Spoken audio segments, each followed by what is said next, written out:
Welcome to the Science and Environmental Wrap. This week we look at Women in Science Awards, a solar car and a possible explanation to the earthquake. Archaeologists excavate human remains in Kruger National Park, and a Wellcome Trust announces multi-million-pound initiative for emergency Ebola research. Top South African women scientists have been honoured at the Women in Science Awards ceremony in Johannesburg recently. The Department of Science and Technology hosts these awards annually in August, which is Women's Month, to reward outstanding female scientists and researchers and encourage younger women to follow in their footsteps. Minister of Science and Technology Naledi Pandor says she's impressed with the caliber of women scientists in South Africa.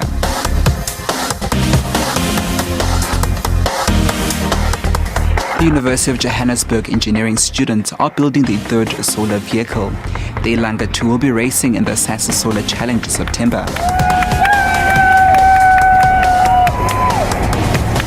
The solar team gave the public a sneak preview of the pre-launch design of the solar-powered prototype last week.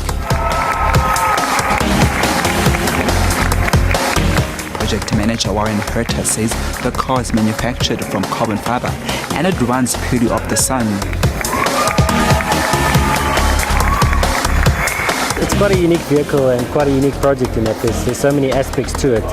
If you look at the technology we're developing, we get to work with the best. So we get to work with the best technology that's available out there, and we're developing the students involved in the project. We get to work with composites, which is the cutting edge as well. And of course, we're training engineers. That's the biggest aspect of this, and of course, the marketing behind it, promoting the university, promoting South Africa ultimately.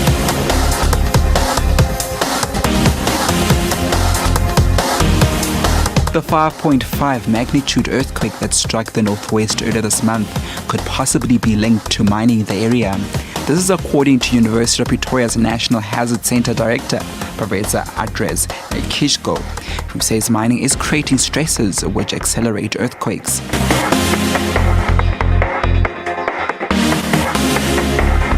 Archaeologists have excavated more human remains at the Kruger National Park's Lower Sabi, where Steinekers or horse camped at the turn of the 19th century.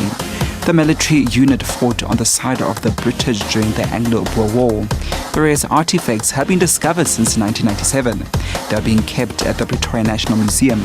Independent researcher Dr. Anton van Vonenhoven believes that these were the remains of an African man since he was buried in a cattle kraal.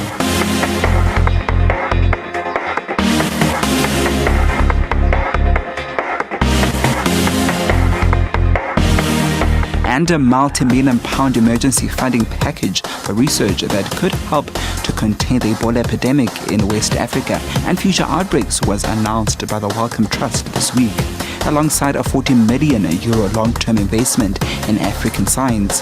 The Emergency Ebola Initiative, which includes contributions from partner funders, will also support research in the ethical challenges of testing experimental medicines during epidemics. That's it for this week's wrap. Join us